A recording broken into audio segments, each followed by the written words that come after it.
আপনারা দেখছেন হিকমত Islamic TV. মাদ্রাসার খেদমত, ওস্তাদের তাজিম, আল্লিগু আন্নি ওয়ালাউ আয়া। যেই আমানত আল্লাহ আমার সিনার মধ্যে দিতেছেন, আমি যেন এই আমানত মৃত্যুর আগ পর্যন্ত আল্লাহর বান্দাদের কাছে পৌঁছাইতে পারি। কিন্তু বেয়াদবি করতে করতে তুমি কত দূর পর্যন্ত যাইবা? একটা সময় এমন আসবে, আমাদের ওস্তাদরা বলছেন আমাদেরকে, একটা সময় এমন আসবে এর ফল এই দুনিয়াতে তোমাকে ভোগ করতে হবে। অল্প সময়ের মধ্যে পুরস্কার বিতরণ। পুরস্কার আজকে যেটা আমরা দেখতেছি, এটা দুনিয়ার একটা পুরস্কার আগ্রহ বাড়ানোর জন্য, দুনিয়ার একটা পুরস্কার যাতে ছাত্ররা একটু প্রফুল্ল হয়, আনন্দ হয় এবং তারা যেন সামনে আরও মেহনত করতে পারে, এই জন্য আজকের এই পুরস্কারের আয়োজন। কিন্তু মাদ্রাসার ছাত্রদের পুরস্কার এবং ছাত্রদের গার্জেনদের পুরস্কার, সবচেয়ে বড় পুরস্কার আল্লাহ পাক আল্লাহ রব্বুল আলমিনের কাছেই রাখছেন। আল্লাহ রব্বুল আলমিন এই পুরস্কার আল্লাহ পাক নিজেই দান করবেন। আল্লাহ পাক আপনাদের এই মেহনতকে কবুল করে, সকলে বলি আমিন। মুহতারাম হাজিরিন, এই মাদ্রাসা হলো এলেমের বাগান। এলেম এটা আল্লাহর দেওয়া সবচেয়ে দামি নেয়ামত। আল্লাহ রব্বুল আলমিন এই পৃথিবীর সমস্ত মানুষের পরিবর্তনের জন্যে, দুনিয়ার সমস্ত মানুষের পথ প্রদর্শনের জন্যে, দুনিয়ার সকল মানুষের হেদায়েতের জন্যে আল্লাহ পাক আসমান থেকে এলেম নাজিল করছেন। এলেম নাজিল করছেন যে আসমান থেকে এলেম, জিন এবং ইনসান যত মানুষ আছে সমস্ত মানুষের মুক্তি, সমস্ত মানুষের শান্তি, সমস্ত মানুষের সফলতা আল্লাহ পাক এলেমের মধ্যে রাখছেন। এই এলেম এটা আল্লাহ পাকের দানীয় বিষয়। এটা আল্লাহ পাক যাকে দান করেন একমাত্র সেই এলেম হাসিল করতে পারে। মানুষ চেষ্টার দ্বারা এলেম হাসিল করতে পারবে না। হ্যাঁ, উসুল মোতাবেক চেষ্টা, আমাদের আকাবিরিন যে নকশা, আমাদের ওস্তাদদের যে মেহনত, ওই অনুযায়ী যদি কেউ মেহনত করতে পারে, আল্লাহ রাব্বুল আলামিন অবশ্যই তাকে এলেম দান করবেন। আর এই এলেম আল্লাহ পাক যাকে দান করবেন তার ব্যাপার আল্লাহ পাক বলেন, ইয়ারফাইল্লাহুল্লাযীনা আমানু মিনকুম ওয়াল্লাযীনা উতুল ইলমা দারাজাত। আল্লাহ যাকে এলেম দান করেন তাকে আল্লাহ পাক দুনিয়া এবং আখিরাতের সমস্ত নূর, আলো আল্লাহ পাক তার সিনার মধ্যে দান করে। আল্লাহ পাক তার সিনার মধ্যে ঢুকাই দেন। এই নূরের দ্বারা, এলেমের দ্বারা সে তার অন্তর চক্ষু থেকে এই এলেম দ্বারা সে দুনিয়াকে দেখতে পায়। এই যে আমরা যেটা দেখি এটা হলো দুনিয়া, এই দুনিয়ার হাকিকত, এই দুনিয়ার বাস্তবতা, এটা যারা এলেম শিখে তারা তাদের চক্ষু দ্বারা বুঝতে পারে যে দুনিয়া আসলে কিচ্ছু না, দুনিয়াটা ধোঁকা। এই দুনিয়ার সব কিছু ধোঁকা। এই দুনিয়ার সব কিছু মূলত হলো মাটি। সব কিছুর মূলে কি? সব কিছুর মূলে মাটি। এটা যে এলেম শিখে সে বুঝতে পারে। দুনিয়ার সব কিছুর একটা সময় গিয়া তার নাম পরিবর্তন হয়, রং পরিবর্তন হয়, নাম পরিবর্তন হয়ে, রং পরিবর্তন হয়ে এটা ভিন্ন একটা রূপ ধারণ করে, কিন্তু পরবর্তীতে আবার গিয়ে সে আবার আসল রূপে ফিরে আসে, মাটি হয়ে যায়। যেরকম নাকি আমরা যত ফল ফুল খাই, কত খাবার খাই,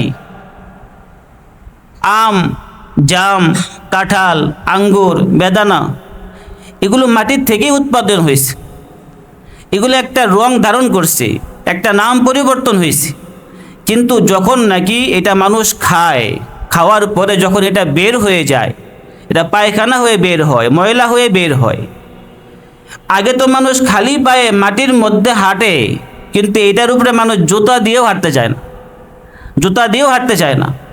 যার কাছে এলেম আছে সে এলেমের নূর দ্বারা, এলেমের চক্ষু দ্বারা সে বুঝতে পারে দুনিয়ার সব কিছু মাটি, এটা ধ্বংস হয়ে যাবে, হালাক হয়ে যাবে।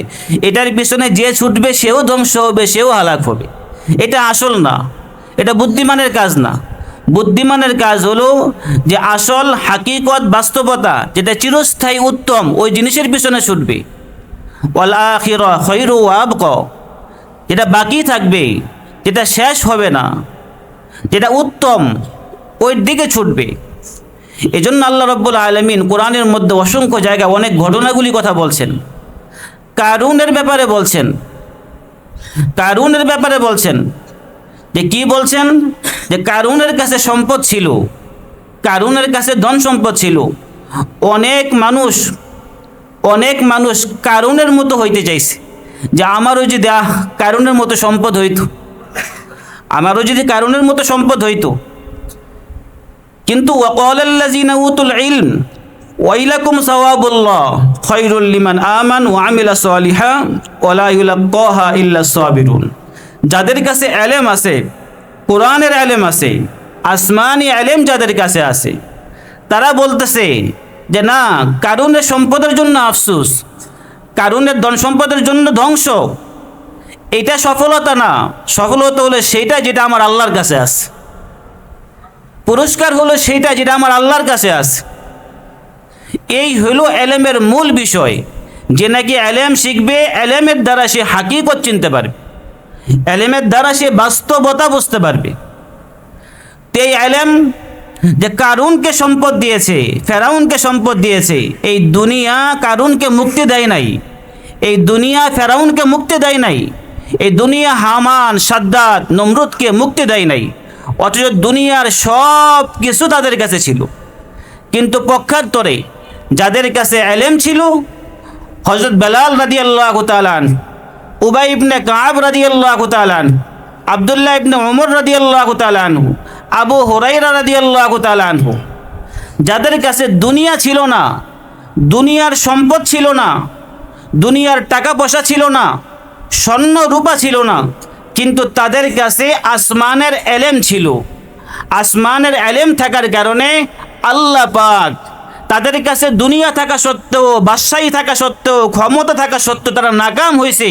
আর তাদের কাছে কোনো কিছু না থাকা সত্ত্বেও শুধু ইলম থাকার কারণে আল্লাহ পাক তাদেরকে দুনিয়া এবং আখিরাতে সর্বোচ্চ আসন দান করছে, সর্বোচ্চ আসন দান করছে। এই ইলম শিখার জন্য আল্লাহ পাক আমাদেরকে ইলমের মারকাজে পাঠাইছেন। এই জন্য মনকে ছোট করতে নাই, মনকে বড় করতে হবে। দুনিয়ার সর্বোচ্চ জায়গার মধ্যে, সর্বোচ্চ স্থানের মধ্যে, শ্রেষ্ঠতম মাকামের মধ্যে আল্লাহ পাক আমাদেরকে পাঠাইছেন। এই বাচ্চাদের যারা গার্জেন আছে, অভিভাবক আছে, এদেরকে আমি মোবারকবাদ জানাই যে আল্লাহ পাক তাদের দিলের মধ্যে এই বুঝটা দান করছে যে আমাদের জিন্দেগি যেভাবেই কাটছে কাটুক, কিন্তু আমাদের সন্তানগুলি যেন এই ইলম থেকে বঞ্চিত না হয়, আমাদের সন্তানগুলি যেন আল্লাহকে চিনতে পারে। সন্তানের সবচেয়ে প্রথম বড় সবচেয়ে যে শিক্ষা, সেটাও আল্লাহ পাক কোরআনে বলছেন, ইকরা বিসমি রাব্বিকাল্লাযী খলাক। সন্তানের সবচেয়ে বড় শিক্ষা হলো তুমি তোমার সন্তানকে তোমার মালিককে চিনাই দাও, সন্তানকে মালিককে চিনাই দাও। তা আল্লাহ পাক আপনাদেরকে উপলব্ধি দান করছেন, বুঝ দান করছেন। এই বুঝ যেন আল্লাহ পাক ধরে রাখার তৌফিক দেয়, এবং এই সন্তানের পেছনে যেন আমরা মেহনত করি। শুধু মাদ্রাসায় দিয়ে দিলাম, ছেড়ে দিলাম, খোঁজ খবর রাখলাম না, সব কিছু ওস্তাদের কাঁধে দিয়ে দিলাম, এরকম যেন না হয়। গার্জেনদের দায়িত্ব আছে, গার্জেনদের দায়িত্ব আছে। একটা পাখি দুইটা ডানা ছাড়া উঠতে পারে? দুইটা ডানা ছাড়া উঠতে পারে না। একটা ডানা হলো গার্জেনরা, অভিভাবকরা, আর একটা ডানা হলো ওস্তাদরা। দুই ডানার যখন মেহনত হবে, আল্লাহ পাক পাখিকে উড়ার তৌফিক দান করবে, উড়ার তৌফিক দান করবে। এই জন্য ওস্তাদরাও মেহনত করবে, গার্জেনরাও বাড়িতে খেয়াল করবে যে আমার সন্তানগুলি কি করে, আমার সন্তানগুলি মাদ্রাসার দেও যে নিয়ম কারণ সে মেনে চলে কিনা, এই বিষয়গুলি খেয়াল করার দরকার আছে কিনা বলেন। যাদেরকে ইলম শিখার জন্য মাদ্রাসায় পাঠাইছে, তারা তিনভাবে ইলম শিখবে। এই কথা বলেই শেষ করে দিতেছি। এক নম্বর হলো যেটা, এই ইলম শিখতে হবে মুজাহেদার মাধ্যমে। ইলম শিখতে হবে কিসের মাধ্যমে? মুজাহেদা মানে কি? চেষ্টা, চেষ্টা, সাধনা, সংগ্রাম। মুজাহেদা, ওয়াল্লাযিনা জাহাদু ফিনা লানাহদিয়ান্নাহুম সুবুলানা। আল্লাহ পাক বলেন, যে নাকি চেষ্টা করে আমার রাস্তায়, আমি আল্লাহ তার জন্য সব রাস্তার দরজাগুলি খুলে দিই, সব রাস্তা খুলে দেই। তাহলে চেষ্টা করতে হবে, কারণ এর চেষ্টা ছাড়া হবে না। সাহাবায়ে কেরাম চেষ্টা ছাড়া ইলম পায় নাই, আকাবিরিন চেষ্টা ছাড়া ইলম পায় নাই। এই ইলম চেষ্টার মাধ্যমে আসবে। এটা ফাও ফাও বাতাসে আসে না, এটা চেষ্টার দ্বারা আসে। ইলম বলে যে আমার পেছনে অনেক বেশি মেহনত করে, অনেক বেশি চেষ্টা করে, আমি তাকে সামান্য জাররা অল্প কিছু দান করি। ইলম বখিল, যে এই জন্য জীবন দেয় তার জন্য সে কিছু দান করে। তো এক নম্বর বিষয় হলো চেষ্টার মাধ্যমে করতে হবে। করবো তো ইনশাআল্লাহ। দেখেন চেষ্টা, মুহাম্মদুর রাসূলুল্লাহ সাল্লাল্লাহু আলাইহি ওয়াসাল্লাম এই ইলম আল্লাহ পাক তার কাছেই নাজিল করছেন। এই ইলম যখন নাজিল হইতো, যখন দাঁড়ানো অবস্থায় থাকতেন আমার রাসূল, তখন দাঁড়ানো থেকে বসে যাইতেন। যখন উটের মধ্যে থাকতেন, যখন এলেম নাজিল হইতো, কোরআনের আয়াত নাজিল হইতো, তখন উট ভার সহ্য করতে পারতেন না, উট বসে যাইতো। অনেক সময় দেখা যায় কোনো সাহাবীর রানের উপরে আল্লাহর রাসূল মাথা মুবারক দিয়ে শুয়ে আছেন, আম্মাজান আয়েশা রাদিয়াল্লাহু তাআলা মাথা শুয়ে আছেন রানের মধ্যে। তখন এলেম নাজিল হইতো, কিতাব, আসমানি কিতাব নাজিল হইতো, তখন কি হইতো? বলে যে ইয়া রাসূলুল্লাহ, আপনার মাথা এত ভার হইতো মনে হয় যেন আমাদের হাড় গোড়গুলি ভেঙে যায়। তো অনেক বেশি মেহনত, এখন তার ওইরকম মেহনত করার দরকার নাই, এরকম কষ্ট আমাদের হয় না। এটা আল্লাহ পাক আল্লাহর বন্ধুর মাধ্যমে আমাদেরকে সহজ করে দিয়েছেন, কিন্তু আমাদেরকে চেষ্টা করতে হবে তো ইনশাআল্লাহ। 2 নম্বরে ইলম শিখতে হবে আমাকে, ওস্তাদের তাজিম করতে হবে এবং মাদ্রাসার খেদমত করতে হবে। মাদ্রাসার খেদমত, ওস্তাদের তাজিম। যে মাদ্রাসায় আমি পড়াশোনা করতেছি, এই মাদ্রাসার দায়বদ্ধতা আছে। এই মাদ্রাসার জন্য আমাদেরকে মেহনত করতে হবে, এই মাদ্রাসার উন্নতির জন্য আমাদেরকে চেষ্টা করতে হবে, এই মাদ্রাসার জন্য ভালো বুদ্ধি, পরামর্শ, সহযোগিতা সর্ব লাইনে। এই মাদ্রাসার কঠিন সময়, মাদ্রাসার বিপদের সময়, মুসিবতের সময় যদি আমার সন্তান এখানে পড়ে, এই সন্তান এখানে পড়ার কারণে এই মাদ্রাসার পুরো দায়িত্ব আমার কাঁধের মধ্যে আছে। এই মাদ্রাসার যেই কোনো প্রয়োজনে সর্বাগ্রে আমাকে পেশ করতে হবে। 2 নম্বর বিষয় হলো ওস্তাদদেরকে তাজিম করতে হবে। আমি যার কাছ থেকে শিখবো, আমি যদি তার বদনাম করি, আমি যদি তার কথা না শুনি, আমি কি শিখতে পারবো? আমি শিখতে পারবো না। যে যত বেশি ওস্তাদের কদর করবে, সম্মান করবে। বর্তমান যে জমানা, এই জমানা হলো একটা বেয়াদবদের একটা কালচার চলতেছে, বেয়াদবদের একটা জমানা চলতেছে। এটা আমাদের সময় আমরা দেখি নাই, কিন্তু আমাদের পরবর্তীতে আমরা অনেক সময় দেখতেছি। অনেক ছাত্ররা আছে, এরা পড়ালেখাকে অস্বীকার করে, ওস্তাদকে স্বীকার করতে চায় না। এরা ওস্তাদের সাথে বেয়াদবি করে, কিন্তু বেয়াদবি করতে করতে তুমি কত দূর পর্যন্ত যাইবা? একটা সময় এমন আসবে, আমাদের ওস্তাদরা বলছেন আমাদেরকে, একটা সময় এমন আসবে, এর ফল এই দুনিয়াতে তোমাকে ভোগ করতে হবে, অবশ্যই ভোগ করতে হবে। কসম করে যদি বলি আমরা হানিস হব না, অবশ্যই ভোগ করতে হবে। এই বর্তমান জমানার মধ্যে ওস্তাদের সাথে বেয়াদবি একটাই হয়। অনেক সময় ছাত্রদেরকে একটু হালকা পাতলা কিছু শাসন করা হয় কিনা বলেন? আমরা যখন পড়তে যে আমার আব্বা এখানে আছে, আমাদের কোনো সময় মারতো, অবশ্য আমিও তো মায়ের খাই নাই, এটা বলতে পারো। ঠিক আছে, যে আবার ভাই আছে, বড় ভাই, উনি মোটামুটি আলহামদুলিল্লাহ মায়ের মুখ খাইছে।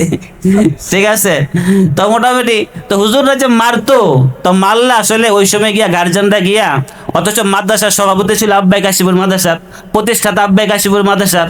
ঠিক আছে, তার তো একটা ক্ষমতা ছিল কিনা বলেন? কিন্তু তারপর ওস্তাদকে কিছু বলতেন না, ঠিক আছে।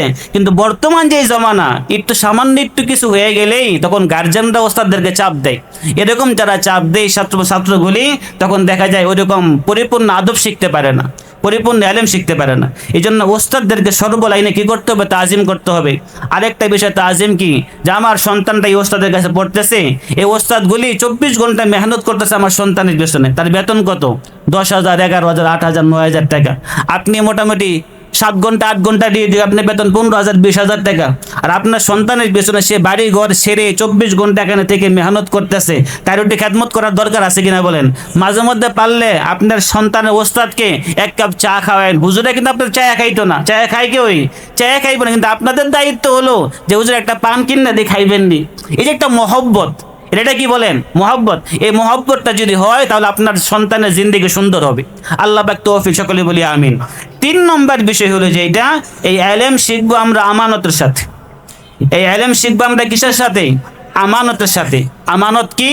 আমানত হলো এই যে ইলম শিখতেছি, এই ইলম শিখার মধ্যে কৃষকদের হক আছে, এই ইলম শিখার মধ্যে ব্যবসায়ীদের হক আছে, ইলম শিখার মধ্যে ধনীর হক আছে, ইলম শিখার মধ্যে গরিবের হক আছে। সমাজের প্রত্যেকটা শ্রেণীর মাসলা মাসাইল আছে কিনাই বলেন? সমাজের প্রতিটা বিষয়ে মাসলা মাসাইল আছে কিনা বলেন? তাহলে আমাকে ইলম শিখতে হবে। এই জন্য বাল্লিগু আন্নি ওয়ালাউ আয়া, যেই আমানত আল্লাহ আমার সিনার মধ্যে দিতেছেন, আমি যেন এই আমানত মৃত্যুর আগ পর্যন্ত আল্লাহর বান্দাদের কাছে পৌঁছাইতে পারি, এই নিয়ত করে শিখবো তো ইনশাআল্লাহ। এই নিয়ত করে শিখবো তো ইনশাআল্লাহ। আল্লাহ পাক আমাদের সবাইকে যেই উদ্দেশ্যে আমাদেরকে আমাদের মা বাবা মাদ্রাসায় পাঠাইছে, আমরা যেন সেই উদ্দেশ্য পূরণ করে আল্লাহ পাকের সন্তুষ্টি অর্জন করে মুহাম্মদুর রাসূলুল্লাহ সাল্লাল্লাহু আলাইহি ওয়াসাল্লামের তরিকার উপরে চলে এই দুনিয়ার থেকে আমরা বিদায় হয়ে পরকালে যেন আমরা জান্নাতের সর্বোচ্চ আসন লাভ করতে পারি, এবং আমাদের পরিবার থেকে যারা জাহান্নামের অবধারিত যাদের, এদেরকে যেন সুপারিশ করে আমরা জান্নাতে নিতে পারি। আল্লাহ পাক আমাদের সবাইকে তৌফিক দে, সকলে বলি আমিন। ওয়া আখিরু দাওয়ানা আলহামদুলিল্লাহি রাব্বিল আলামিন।